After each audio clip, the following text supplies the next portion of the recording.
안녕하세요.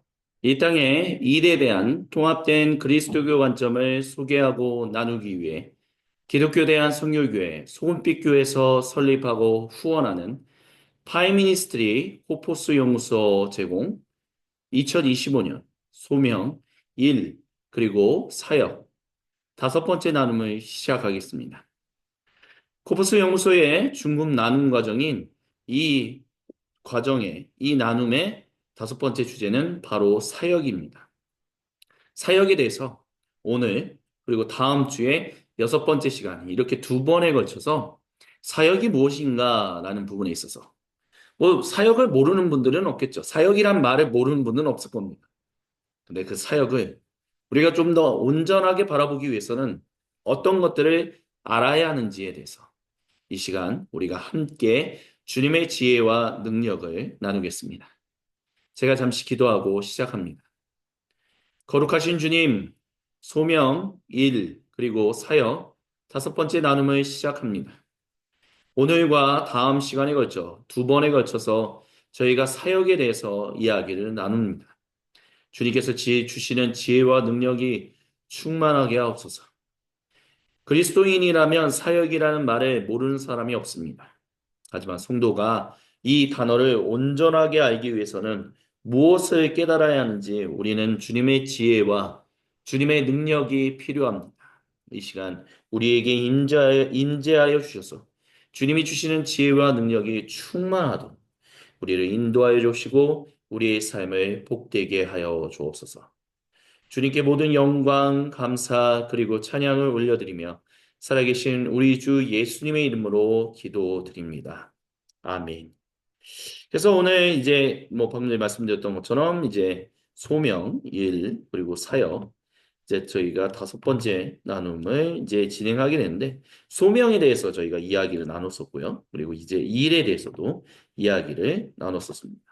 그리고 이제 중요한 주제, 세 번째 주제인 사역에 대해서 우리가 계속해서 함께 이야기를 나누게 될 것입니다. 그래서 이제 소명 이 부분에 대해서 우리가 이제 살펴야 하는데요. 그 부분과 관련해서 우리가 이 일에 대해서 어떤 부분들을 이제 살펴봐야 하는가라는 것을 먼저 짧게 말씀을 드린다면 우리가 살펴야 하는 사역은 단순히 사역자들이라고 보통 우리가 통칭적으로 얘기하는 그분들, 뭐 목사님들, 전도사님들, 그리고 뭐 기타 기독교 일을 한다라고 하는 그분들만 사역하시는 분들이 아니다라는 것을 우리가 아는 것, 그것이 중요하다라고 이제 말씀을 드릴 수 있을 것 같아요. 그래서 저희가 그 부분에 대해서 우리가 함께 PPT를 나누면서 이야기를 함께 살펴보도록 하겠습니다. 그래서 소명 1, 그리고 사역, 다섯 번째 나눔, 사역에 대한 부분을 나누는데요. 부제목으로는 다음과 같습니다. 하나님 백성의 우주적인 제사장 직분. 제가 네 번째 일의 신학의 마무리를 하면서, 이제 나눔을 마무리하면서 제사장적인 일에 대해서 잠시 이야기를 나눴었어요. 그래서 이제 그 부분에 대해서 이제 다섯 번째 나눔과 여섯 번째 나눔을 통해서 이제 우리가 좀 더 깊이 있게 살펴볼 것이다라고 말씀을 드렸습니다. 그게 바로 모든 성도의 우주적인 제사장 직분에 대한 것입니다. 사역, 그게 뭘까요? 그것이 무엇일까라고 했을 때 우리가 가지고 있는 보통 오해들은 다음과 같은 것입니다. 첫 번째는 뭐 일단 우리가 방금 전에 잠시 얘기를 나눴었지만 우리가 일반적으로 사역자들이다라고 보는 사람들이 하는 것으로 이제 일반적으로 정의한다라는 것입니다. 뭐 설교, 신방 등등만을 사역이라고 말한다는 거죠. 이것을 좀 더 구체적으로 얘기한다면 많은 성도님들이 사역을 배타적으로 교회 안에만 배치시킨다는 것입니다. 그래서 사역자들 안에 거룩성에 대한 잘못된 계층 구조가 우리의 인식 가운데 있어요. 우리가 말하는 것에도 있고요. 우리가 행동하는 것에도 있습니다. 선교사와 목회자가 사역자들의 거의 상위 거룩한 버전이고 사업가는 굉장히 낮은 위치에 속한다. 뭐 이런 식의 잘못된 오해들이 있다라는 것이죠. 그래서 거의 대부분 교회 사역은 신앙적으로 헌신된 삶에 초점을 맞추고 교회 건물 안에서 점점 더 성도로 하여금 시간을 들여야 하는 것으로 이렇게 격려하는 안타까운 결과들이 표출된다. 이렇게 우리가 얘기할 수 있을 겁니다. 근데 이제 사역에 대해서 우리가 살필 때 일단은 우리가 성경에서 찾을 수 있는 중요한 어떤 그림, 모델은 바로 이사야서 42장에 나오는 주님의 종입니다. 이사야서 40장부터 55장은 우리가 보통 두 번째 이사야가 기록한 부분이다라고 얘기합니다. 물론 이런 얘기를 듣지 못하신 분들도 분명히 계실 거예요. 근데 두 번째 이사야라는 게 무슨 얘기냐라고 한다면 이사야서 1장부터 39장은 보통 남유다 왕국이 신바벨로니아 제국에 의해서 망하기 이전에 예언된 주님의 말씀들이 기록되어 있는 부분들이에요. 근데 이사야서 40장부터 55장은 이제 신바벨로니아 제국에 의해서 남유다 왕국이 망하고 포로로 끌려온 사람들, 그 사람들을 향한 주님의 말씀이 예언되고 선포된 그 부분들이 기록되어 있는 부분이 이사야서 40장부터 55장입니다. 그래서 이제 첫 번째 1장부터 39장과 40장부터 55장을 좀 구분하기 위해서 뭐 두 번째 이사야서 뭐 이렇게 얘기하는데 뭐 그렇게 어쨌든 성경학자들이 그렇게 나누는 이야기고요. 그러니까 어쨌든 배경이라는 것이 중요하다는 거죠. 그래서 이제 주님의 종, 주님의 일을 하는 존재에 대해서 이제 이사야서 40장부터 55장의 그 이야기가 기록되어 있는데 여기서 나타난 사역의 중요한 핵심은 얼마나 값을 치르던 간에 세상의 필요를 만나는 지점에서 여기서 나오는 성경적인 배경에서의 세상의 필요라고 하는 것은 이제 포로로 끌려가 있는 사람들, 신바빌로니아 제국의 그 포로로 끌려가 있는 사람들이 어떻게 하면 이제 하나님으로부터 희망을, 소망을 다시 얻고 힘을 내서 그 땅에서 살아갈 수 있게 할 것인가. 그 세상의 필요를 만나는 지점에서 하나님께서 원하시는 대로 그 자신의 일을 마음껏 펼치실 수 있도록 자신을 드리는 것. 그것이 바로 사역이다라고. 주님의 종이 바로 그런 일을 하는 사역자다라는 것이 나타납니다. 그래서 로버트 그린리프라는 사람이 이제 서비스, 사역은 바로 서비스와 같은 것이다. 뭐 이런 얘기들을 이제 해요. 그래서 뭐, 헤르멘 헤세의 뭐 작품들을 읽으면서 로버트 그린리프는 레오의 동쪽으로 향한 여정의 이야기에서 자신에게 놀라운 풍채, 정신, 그리고 감화를 주는 사람을 찾았다. 뭐 이런 얘기들 이제 얘기를 합니다. 이제 앤더슨이라는 사람이 그거를 인용해서 얘기하는 거예요. 그래서 레오라는 사람이 이제 표면상으로는 로버트 그린리프가 만난 레오는 종이었지만 실제로는 내내 지도자로서 행동했다라고 해요. 그래서 이렇게 레오가 이렇게 행동할 수 있었던 이유는 자신의 마음속 깊은 곳에 자신이 누구인지에 대한 인식이 깊게 반영되어 있었기 때문이다라고 얘기를 해요. 그래서 이렇게 지도력이 자연적으로 종이었던 한 남성에게 헌정되었다라고 얘기하는데 이 종이라는 존재가 바로 그런 존재다라는 거예요. 섬기는 존재라는 거죠. 하나님께서 자기의 백성들, 그 바벨론 포로로 끌려가 있어서 아무런 희망과 소망도 없는 사람들에게 그들이 어떻게 하면 온전하게 지금 우리는 왜 살아가고 있는 것인가? 어떻게 살아가야 할 것인가? 라는 점들을 질문을 하는 사람들에게 그들에게 하나님이 그들을 버리시지도 않았고 하나님이 그들을 살리실 것이며 하나님이 그들로 포로로부터 해방되어 다시 주님의 약속하신 그 거룩한 땅으로 인도하실 것인데 그런 일들을 하시도록 자신을 드리는 존재가 나타난다는 거예요. 그 존재가 나타날 것이다라고 이사야 예언자가 예언했는데 주님의 말씀을 전했는데 그분이 바로 주님의 종이다라는 것입니다. 그렇기 때문에 그분은 서비스를 하는 하나님을 위해서 또한 다른 사람들을 위해서 자기 자신을 내어드려서 섬기는 사람 그런 사람이다. 그리고 그것이 바로 사역의 기본적인 정의다라고 얘기할 수 있다라는 것입니다. 그래서 이사야서에 나오는 네 가지 종의 노래를 우리가 살핀다면 이사야서 42장 1절로부터 9절은 일단 그 종이 어떤 부름을 받았는지 주인으로부터 즉 하나님으로부터 어떤 부름을 받았는지에 대한 것들이 나옵니다. 소명이 돼서 나오는 거죠. 그리고 그 이사야서 49장 1절로부터 6절은 그 소명을 받아 서비스하기 위하여 섬기기 위하여 온 이 종을 주님께서 어떻게 지지하고 계시는가라는 부분들이 등장해요. 그리고 이사야서 50장부터 4절부터 9절은 바로 그 종이 고난받을 것에 대해서. 다른 말로 하면 겟세마네 그래서 기도하는 그 존재에 대한 모습이 나타납니다. 그리고 네 번째는 바로 그 종이 지는 십자가에 대한 부분들이 등장한다. 이사야서 52장 12절로부터 53장 12절까지 그런 부분들이 나타난다라고 말할 수 있겠습니다. 이런 것들을 살핀다면 이사야서에 나오는 네 가지 종의 노래는 일단 이스라엘에 대한 존재가 누구인지에 대한 것들이 나타나요. 일단 국가로서의 이스라엘이라는 것은 당연히 그때 당시에 있었던 왕국에 대한 것을 얘기하는 거죠. 뭐 통합 왕국도 있었고 솔로몬 이후에는 르호보암과 여로보암에 의해서 북이스라엘 왕국과 남유다 왕국 이렇게 나눠졌었습니다.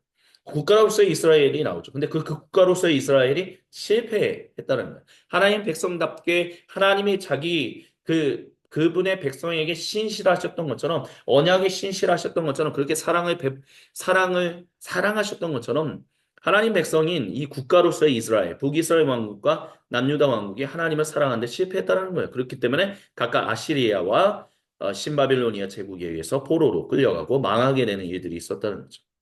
그러면 이스라엘이 그때 어떤 존재였는가라고 했었을 때 진실로 하나님이 구속해내신 하나님의 영이 머무시는 존재로서 하나님의 임재가 거기 있는 거죠.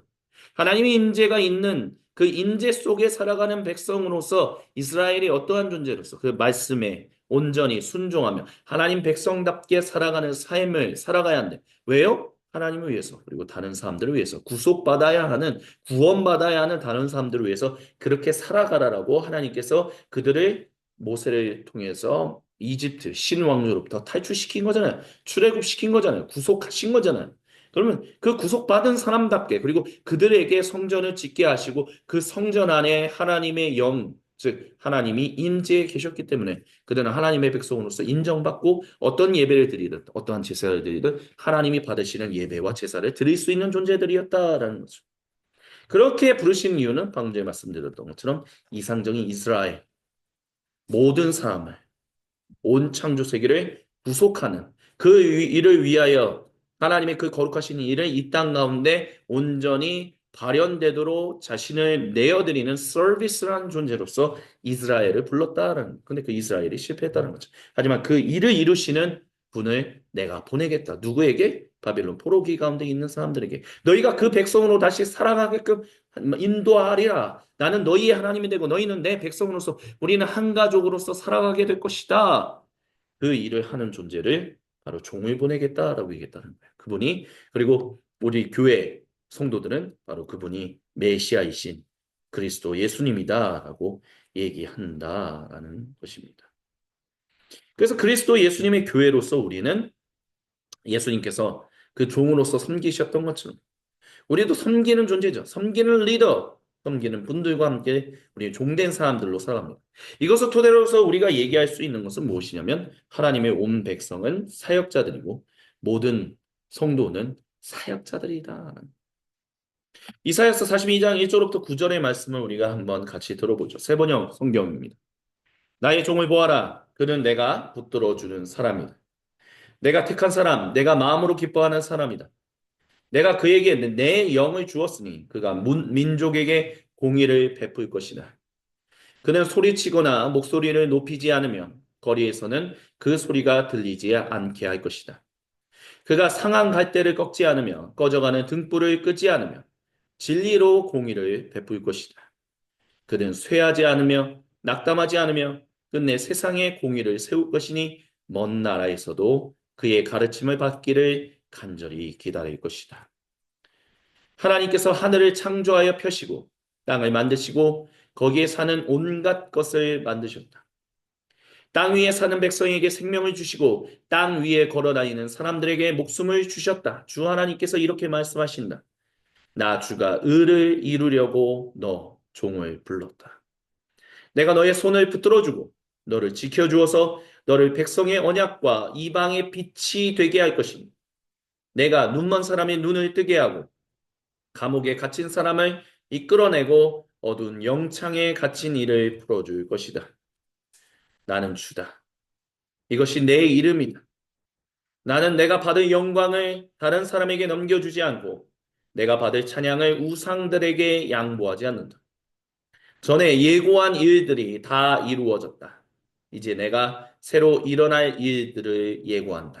그 일들이 일어나기 전에 내가 너희에게 일러준다. 아멘. 주님께서 종을 확실하게 입증하세요. 또한 확증하십니다. 그래서 종은요, 공적인 호평, 세상 사람들로부터 얻는 그런 평판과 인정을 추구하잖아요. 오직 주님으로부터의 인정을 추구하는 사람입니다. 그래서 그 하나님의 인정을 받아 서비스하는 이 종은 약하고 깨지기 쉬운 이들을 깊이 존중하십니다. 또한 정의를 가져오시고 옳은 것을 만드는 일에 대한 열정을 가지고 계십니다. 그래서 마침내 궁극적으로는 모든 사람과 온 창조 세계에 자유를 가져오시는 분으로 나타납니다. 헨리 나우에는 이것에 대해서 그 예수님의 이름으로라는 책에서 이렇게 얘기했습니다. 무엇이 외견상으로 볼 때 우리가 정말 거부할 수 없는 힘의 유혹입니까? 아마도 그것은 힘이 사랑으로만 이루기 어려운 과업을 쉽게 이루어주는 대체가 될 수 있다라고 하는 것입니다.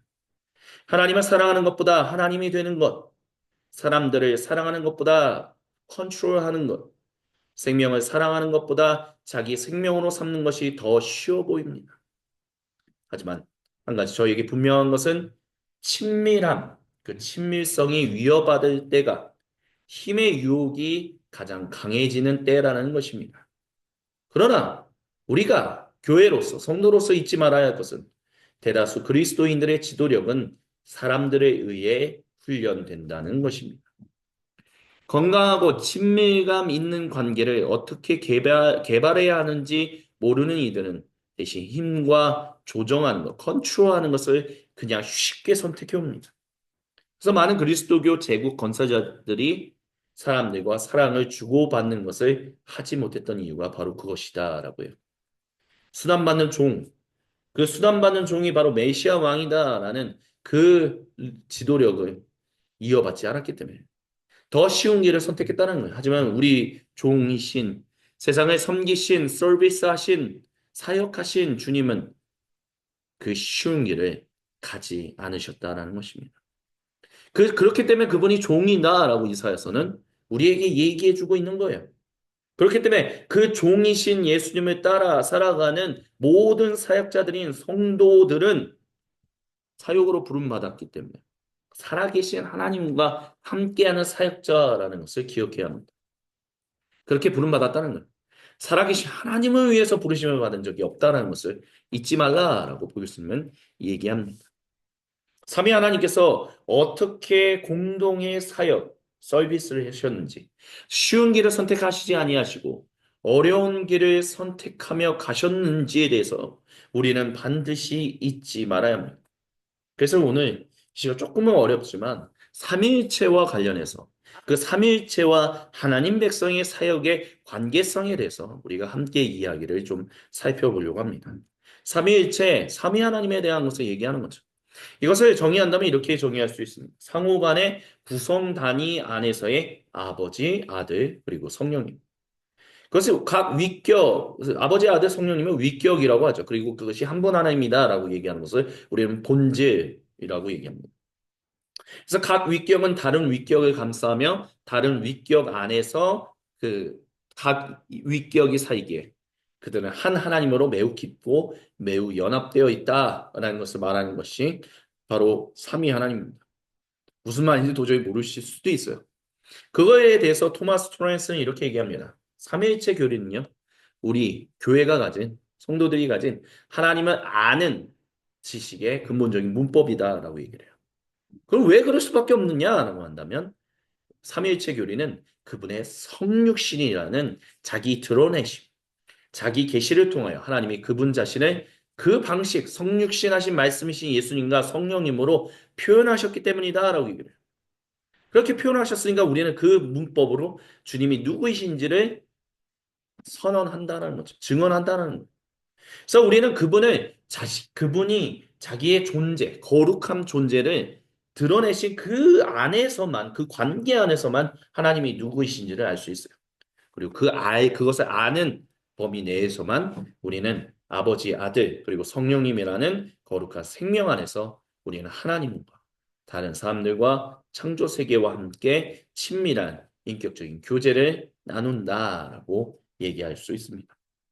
어떤 사람들은요, 삼위일체 교리가 성경적이지 않다라고 얘기를 해요. 왜냐하면 삼위일체라는 말 자체가 성경이 나오지 않았기 때문이다라고 그렇게 이유를 듭니다. 맞습니다. 성경에서 삼위일체라는 말은 쓰이지 않았어요. 한 본성이라는 말이든지, 뭐 위격이라든지, 뭐 페리크레시스, 뭐 전이, 뭐 이런 식의 이야기들은 등장하지 않습니다. 하지만 기억해야 할 것은 그런 삼위일체의 그 공통의 신앙 고백이요. 성경에 바탕을 두고 있다는 것은 분명한 사실입니다. 성경은요, 성령님의 능력 안에서 아들에 의한 아버지의 드러내심, 자기 드러내심, 누구에게요? 모든 사람과 온 창조 세계를 향한 계시가 기록되어 있다라고 성경은 얘기합니다. 마태복음서 11장 27절, 요한복음서 10장 30절, 뭐 14장 9절, 뭐 등등등 등장한다라는 거죠. 대표적으로 마태복음서 11장 27절을 세번역 성경으로 봉독해 드립니다. 내 아버지께서 모든 것을 내게 맡겨 주셨습니다. 아버지밖에는 아들을 아는 이가 없으며 아들과 또 아들이 계시하여 주려고 하는 사람밖에는 아버지를 아는 이가 없습니다. 요한복음서에서 예수님은 나와 아버지는 하나다라고도 얘기하셨고요. 또한 14장 9절에서는 나를 본 사람은 예수님을 본 사람은 아버지 하나님을 보았다라고도 얘기하셨습니다. 14장 16절부터 17절에 예수님 또 이렇게 말씀하셨어요. 내가 아버지께 구하겠다. 그리하면 아버지께서 다른 보혜사라고 얘기하는 그 보혜사, 성령님을 얘기하는 거죠. 돕는 이 너희에게 보내셔서 영원히 너희와 함께 하실 것이다. 누가 함께 하신다고요? 성령님이요? 아니요. 성령님이 함께 하시지만 본질적으로는 하나님이 함께 하신다는 거예요. 그래서 그분은 진리의 영이시다. 세상 그를 보지도 못하고 알지도 못함으로 그를 맞아들일 수가 없다. 그러나 너희는 그를 안다. 그것은 그가 너희와 함께 계시고 또 너희 안에 계실 것이기 때문이다. 라고 말씀하셨어요. 그래서 궁극적으로 요한복음서 14장 23절을 통해서 예수님은 뭐라고 말씀하셨냐면 누구든지 나 하나님이 보내신 그 종, 그 예수님을 사랑하는 사람은 내 말을 지킬 것이고 그리하면 내 아버지께서 그 사람을 사랑하실 것이고 내 아버지와 나 예수님은 그 사람에게로 가서 그 사람과 함께 살 것이다 라고 얘기했어요. 어떻게 그게 가능해요? 성령님이 우리와 함께 하시기 때문에. 하나님이 그렇게 자기를 드러내셨다는 거예요. 우리가 하나님을 알 수 있도록 말씀하신 성육신하신 말씀과 거룩한 영을 통해서 예수님과 성령님을 통해서 근데 그분이 한 분 하나님이다라는 것을 이렇게 성경의 바탕을 두고 있다는 것을 우리는 예수님의 말씀을 통해서 분명하게 알 수 있다는 거죠. 삼일체에 대한 이해가 워낙 교회에서 어려워하는 분들이 많다 보니까 여러 가지 왜곡된 이야기들이 많아요. 뭐 대표적으로 삼신론, 뭐 일위신론 뭐 이렇게 얘기할 수 있어요. 삼신론은 이제 대표적으로 별개이고 분리되어 연합이 없고 구분이 없는 뭐 그런 것이다. 이렇게 볼 수 있고 특징을 잡을 수 있고요. 일위신론은 아버지를 오직 하나님으로서 더 많은 특권을 부여하는 뭐 그런 식의 예수님과 성령님보다는 하나님이 더 중요해 뭐 이런 식으로 접근하는 게 삼위일체에 대한 왜곡된 이야기의 하나다라고 얘기할 수 있을 것입니다. 또한 좋아하는 위격들을 각자 자기가 원하는 대로 개별적으로 취하는 것. 그래서 아버지를 강조하는 존재들. 아들을 더 중요하게 여기는. 성령님을 더 중요하게 여기는. 그러다 보니까 잘못된 이해들이 등장한다. 이제 그렇게 얘기할 수 있죠. 근데 이제 삼위일체와 관련해서 정말 거기 안에 정말 섬기는 존재들로서 우리가 어떻게 그 섬김을 온전하게 실천할 수 있고 그리고 또한 그 섬김을 다른 사람들로 하여금 어떻게 그렇게 섬길 수 있도록 이끌을 수 있는가라는 부분들이 삼위일체 가운데 이제 뭐 뿌리를 두고 있다 뭐 이렇게 얘기할 수 있을 것 같아요. 그래서 뭐 아버지 하나님에 대해서 우리가 기억한다면 아버지 하나님과 관련해서 하나님 백성은 어떤 존재들이에요? 언약 공동체이죠. 언약 공동체.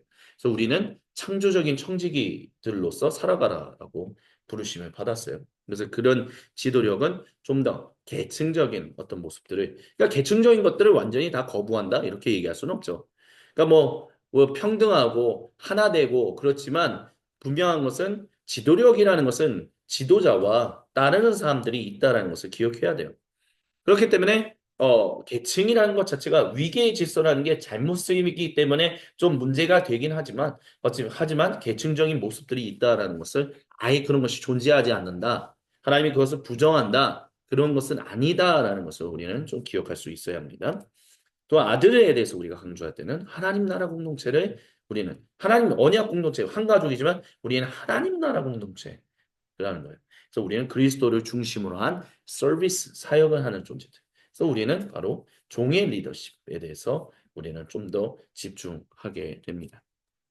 또 성령님에 대해서 우리가 생각한다면 은사주의적인 뭐 공동체 그래서 은사를 경험하고 뭐 은사적인 그런 것들을 주교하게 여기는 뭐 그런 강조점이 나오지만 어쨌든 이런 것들을 하나만 취사 선택해서 그것만 중요하고 나머지는 뭐 중요하지 않다 이런 식으로 생각한다면 큰 문제가 될 수 있어요. 세 가지가 모두 다 중요해요. 계층적인 리더십도 중요하고요. 종의 리더십도 중요하고 어떤 은사, 이거는 뭐 단순히 은사주의자들이 얘기하는 그런 은사를 얼마만큼 더 많이 표현해낼 수 있고 얼마만큼 더 놀라운 기적을 행할 수 있느냐, 그거에 따라서 지도력이 있느냐 없느냐 이렇게 얘기하는 것이 아니라 하나님이 주신 재능과 달란트를 얼마만큼 잘 헌신을 하면서 발현하고 있는가, 발휘하고 있는가 이런 것들과 관련해서 그런 리더십들이 또한 더 분명하게 표출될 수 있다라는 것을 우리가 좀 기억해 볼 필요가 있습니다. 그 외에 삼위일체와 관련해서 왜곡된 이야기들은 뭐 종속설, 양태론, 기능주의 뭐 이렇게도 볼 수 있을 것 같아요. 뭐 종속설은 아들과 성령님은 이제 종속된 지위를 뭐 아까 전에 말씀드렸던 뭐 일위신론과 관련해서 비슷한 부분이 있다. 뭐 이렇게 얘기할 수도 있을 것 같아요.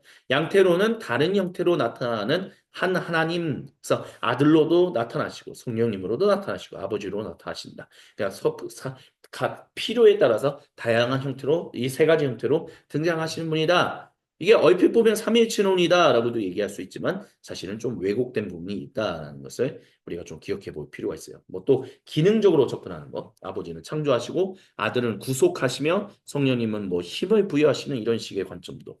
그래서 아까 전에 보여드렸던 이 도표에서도 지도력과 삼위일체에 대한 부분을 얘기할 때 하나만 취사 선택해서 우리 뭐 하나님이 인정하시는 리더십은 계층적인 리더십이야.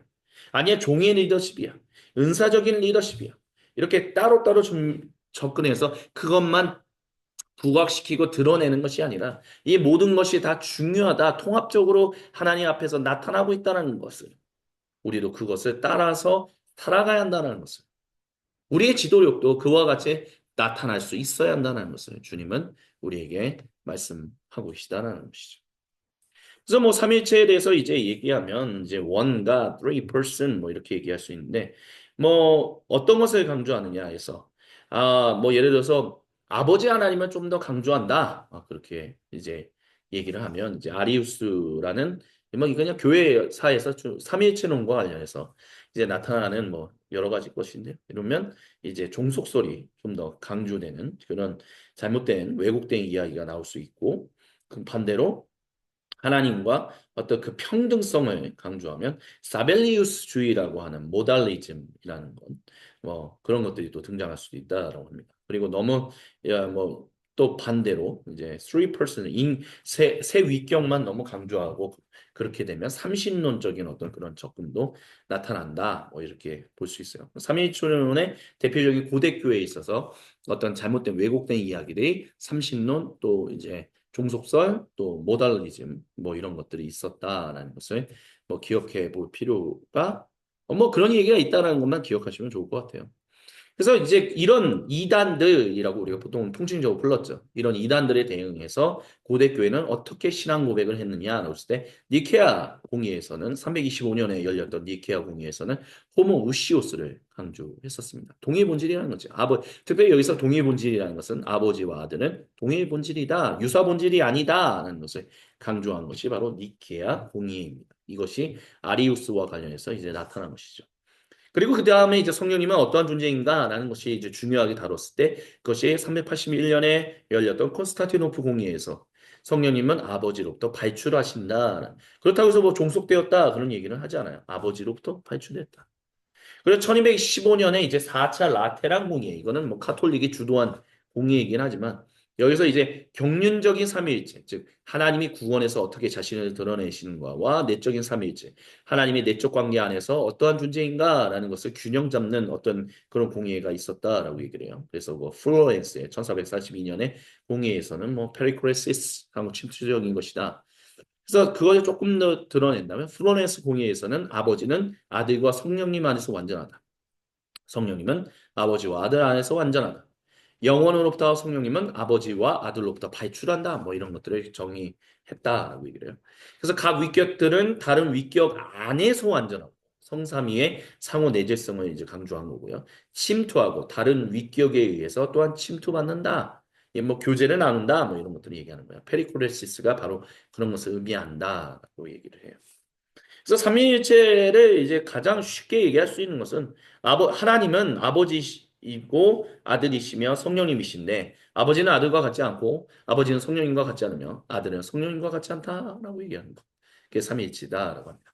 얘기하면 얘기할수록 더 어렵다. 무슨 얘기하는 거냐라고 얘기하실 수도 있어요. 근데 중요한 것은 하나님이 자기를 그렇게 드러내셨다라는 거죠. 페리크리시스라는 분.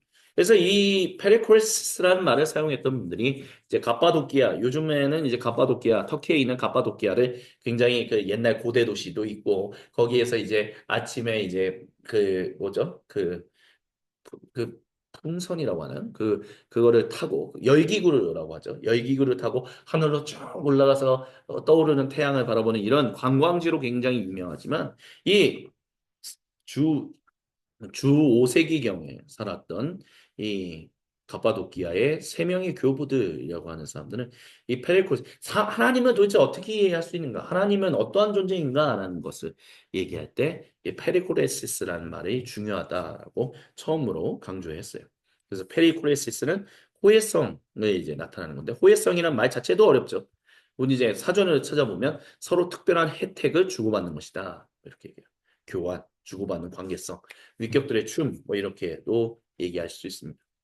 거룩한 삼위일체의 바탕을 둔 이제 영성을 우리가 이제 파이미니스트의 그 이제 코프스 이제 푸니마티코스 연구소에서 그리스도교 영성에 대해서 얘기할 때 이제 삼위일천론의 바탕을 두고 성경적 영성에 대해서 우리가 이제 얘기를 하는데요. 거기서 이제 페리코레시스에서 이제 좀 더 강조를 했지만 이거를 조금 여기서 참 더 얘기한다면 방금 전에 갑바도키아 교부들에 대해서 얘기했어요. 4세기 말이네요. 죄송합니다.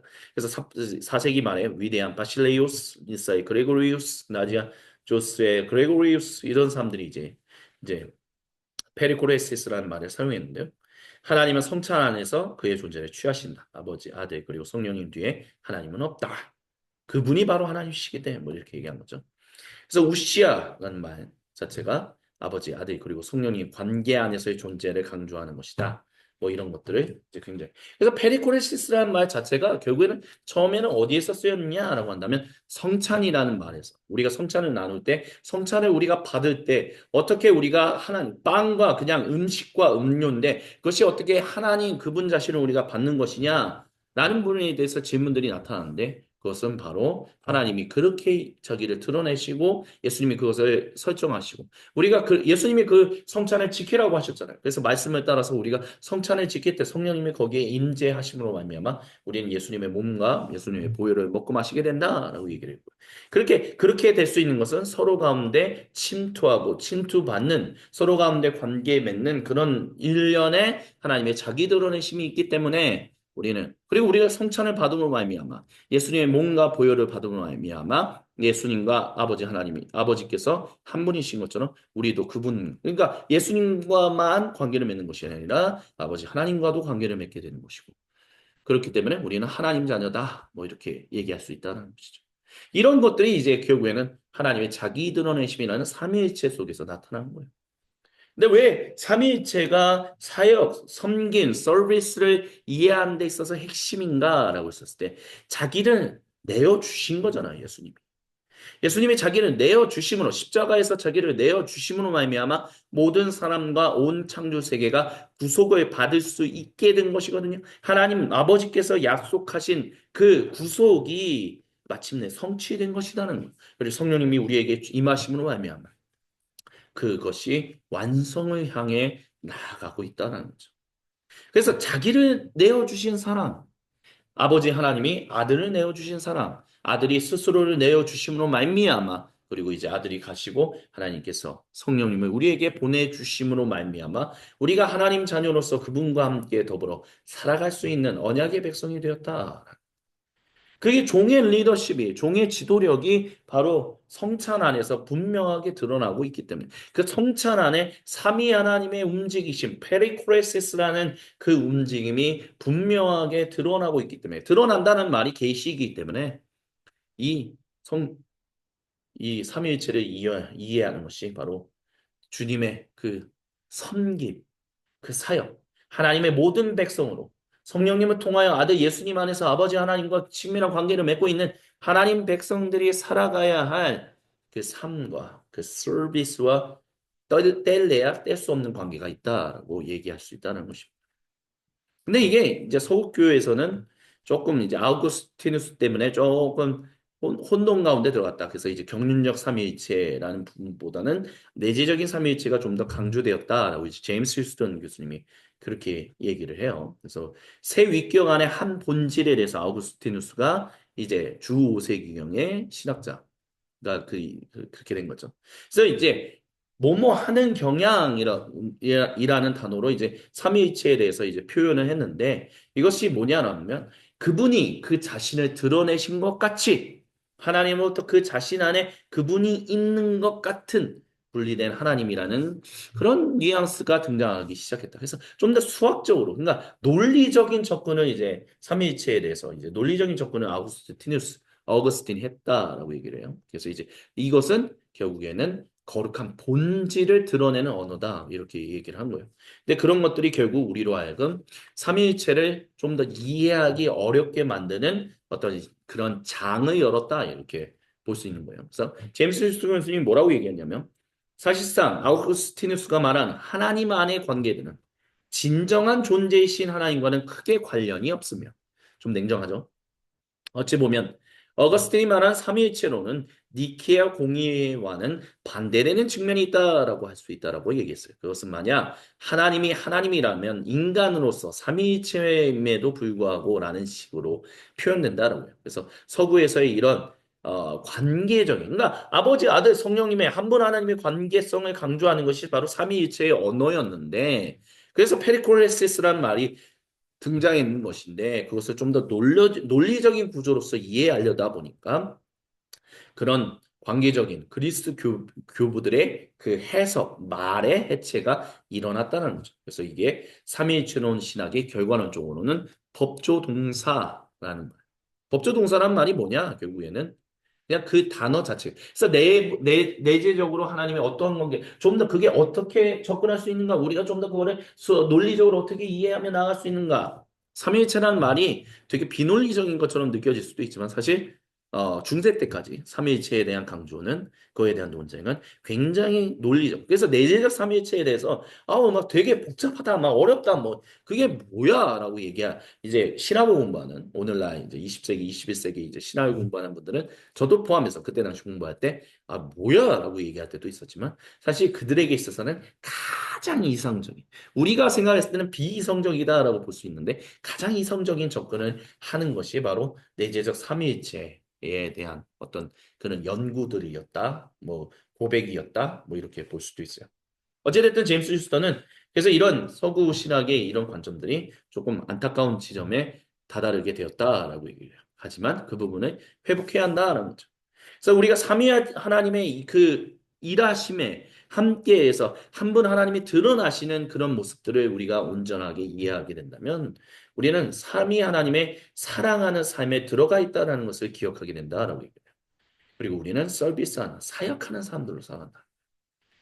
하나님의 동료로서 삼위 하나님의 그 공동의 사역 안에 참여하고 있다는 것을 깨닫게 된다는 거예요.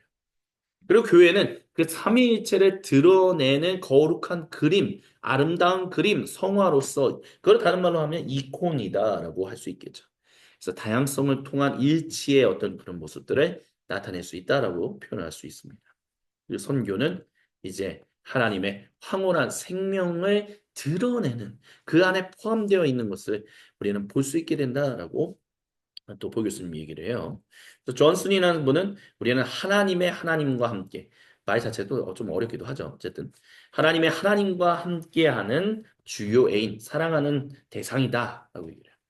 대상 이런 거. 나와 너, 뭐 마르틴 부버라든지 아니면 프레렌 킬케고르가 인격주의 철학, 뭐 인격주의 신학, 대화 신학, 대화 철학, 뭐 이런 것들을 강조해서 이제 헤겔과 다른 어떤 것들을 이제 19세기, 20세기를 통해서 발전시켰다라고 하는데 이제 제임스 힐스턴 교수님 같은 경우는 그런 인격주의적인 그런 신학적인 철학적 접근이 대화 신학, 대화 철학의 그런 접근들이 결국 너의 관계만 중요하게 다루지 나와 우리의 관계를 중요하게 다루지 않기 때문에 좀 한계점을 가지고 있다라고 그렇게 얘기를 해요.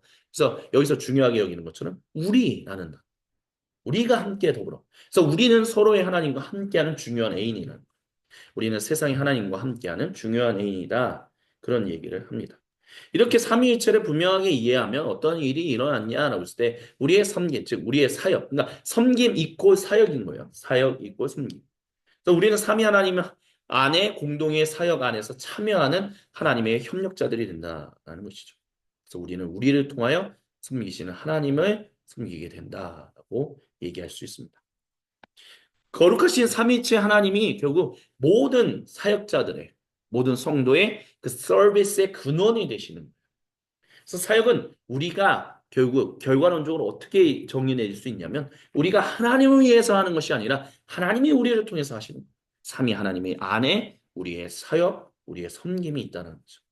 그래서 우리가 사역으로 부름받았다는 것, 모든 성도가 사역으로 부름받았다는 것은 아까 전에 말씀드렸지만 다시 한번 강조한다면 하나님과 함께하는 사역자로서의 부르심이지 하나님을 위한 사역자로서의 부르심이 아니다라는 것을 기억해야 합니다. 이걸 쉽게 이해하려면 그런 거예요. 우리가 이렇게 하면 하나님이 그것을 인정하시고 하나님이 우리에게 놀라운 일들을 행하신다라는 것이 아니라 이미 우리가 그렇게 그렇게 하게 되는 것은 하나님이 그렇게 일하고 계시기 때문에 우리는 그렇게 한다는 그렇게 이제 접근해 볼수 적용할 수 있다라고 얘기할 수 있을 것입니다. 그래서 창조하시는 그 구원하시는 일로 우리는 사역자로 부름받았어요. 하나님에 의해서 계시되고 북돋아지며 힘을 우리에게 주신다는 거예요. 그래서 완전하게 하시는 그 일로 그 사역으로 우리를 인도하신다는 것이죠. 그래서 세상 안에서 세상을 위한 하나님의 사역은 계속 뭐 말씀드렸지만 하나님의 삼위일체론적인 이 존재 그 자체로부터 나옵니다. 살아계신 하나님은 홀로 계신 외롭고 도움이 필요한 하나님이 아니에요. 살아계신 하나님은 친교, 완성, 만족, 영원한 즐거움의 하나님이시며 사랑이다라고 존스는 이야기합니다. 그래서 그리스도의 사역은 세상을 위해 아버지를 대신합니다. 요한복음서 17장 4절에 나는 아버지께서 내게 하라고 맡기신 일을 완성하여 땅에서 아버지께 영광을 돌렸다. 그리고 이제 우리가 그 일에 참여하라고 주님께서 우리에게 자신의 몸을 내어주십니다. 종으로서 우리를 섬기신다는 거죠. 그래서 우리는 그 종의 지도력을 따라 그 종을 따르는 종들로서 사역으로 부름받는 사람들이에요. 그래서 세상 안에서 세상을 향한 예수님의 계속되는 사역으로 우리는 들어가게 됩니다. 그 모습이 다양한 모습으로 나타나는데 뭐 예언자적이고 선포적이고 전도자적이고 제사장적이고 목자적이고 왕적이고 섬기는 등등등의 모습으로 등장한다라고 존스는 계속해서 얘기를 해요. 그래서 거룩하신 삼위 하나님 그 부분의 그거는 바로 포괄성, 공동체, 자유라는 것들을 우리에게 보여줍니다. 아버지는 삼위일체의 근원이시나 새 위격들은 통합되어 사랑하고 조화를 이루는 방법으로 활동하신다는 거죠. 그래서 이런 삼위일체적인 관점, 계층적인 위에서 내려오는 그리고 평등주의, 리더십이 없는 팀, 이 지도력 사이에서 우리는 길을 찾게 된다라고 얘기해요. 아까 전에 잠깐 말씀을 드렸죠. 계층적인 것, 수직적인 구조라는 부분이 위계적인 질서라는 것이 문제가 있긴 하지만 계층이라는 것 자체가 아예 존재하지 않는 것처럼 하나님이 말씀하시지 않는다는 아버지 하나님에 대해서 우리가 생각할 때 아버지 하나님과 우리가 관계를 맺고 있는 모습들을 기억한다면 아버지 하나님과 맺고 있는 그 지도력의 모습은 계층적인 모습을 갖고 있다는 거죠. 그리고 또한 종의 리더십, 우리를 생각한다면 평등한, 오히려 더 낮아져서 섬기는 이런 모습들. 그 안에서 우리는 밸런스, 균형을 잡게 되는 일들을 가지게 된다는 것이죠. 그리스도의 모델, 섬기는 그 지역 사역자로서의 모델, 모습, 본보기는 바로 이끄시고 따르는 거예요. 이끄기도 하시고 따르는 그 두 가지의 모습을 동시에 보여주십니다. 그리스도께서는 아버지, 내 의지가 아니라 당신의 의지로 제자들과 세상을 동시에 섬긴다라고 예, 계속해서 말씀하셨고 그렇게 행동하셨어요. 요한복음서는 그것을 분명하게 드러냅니다. 그것이 바로 발을 씻기는 그 모습에서 등장한 거예요. 공간복음서, 마테마가 누가복음서는 예수님의 성찬에 대해서만 얘기하지만 최후의 만찬 그것을 얘기하지만 요한복음서는 그것과 좀 다르게 발을 씻기신 세족식에 대한 모습을 우리에게 보여주죠. 그리고 세족식과 관련해서 예수님 말씀하신 건 베드로에게 내가 너를 씻기 전까지 너는 나와 아무 상관도 없다. 이 종의 리더십이라는 것은 사실 이끌고 따르는 그것이 온전하게 통합되어 있는 그런 모습을 보여주는 본보기예요. 그렇게 우리가 섬기고 살아가라고 주님은 우리를 부르십니다. 그래서 제자들의 발을 씻기시는 그리스도, 그것이 바로 종의 리더십이었고, 그것이 바로 사역하시는, 섬기시는 예수님의 모습을 우리에게, 그리고 더 깊게 들어가서는 우리를 위해 일하시는 모든 사람과 온 창조 세계를 위해서 섬기시는 삼위 하나님의 일하심에 대해서 섬김에 대해서 우리에게 그 그림을 보여주고 있습니다. 그래서 오늘 첫 번째 시간은 이렇게 삼위일체 안에 무게를 중심을 두고 있는 섬김, 즉 사역에 대해서 사역이 있고 섬김이 있고 사역인데 그것이 바로 삼위일체라는 그 하나님의 그 본질 안에 하나님의 자기 드러내심 가운데 깊이 뿌리를 내고 있다라는 이야기에 대해서 우리가 함께 이야기를 살폈습니다. 그렇다면 그 안에 놓여 있는 우리의 모습은 우리의 섬김, 우리의 사역은 교회의 섬김, 교회 공동체의 사역은 어떠한 모습이 될 수 있는가, 어떠한 모습으로 드러나게 되는가라는 부분에 대해서 다음 이 시간 여섯 번째 나눔을 통해서 계속해서 이야기를 살펴보도록 하겠습니다. 지금 이 시간까지 함께 해주신 모든 분들께 감사드리며 계속해서 사역 여섯 번째 나눔에서 찾아뵙도록 하겠습니다. 감사합니다. 수고하셨습니다.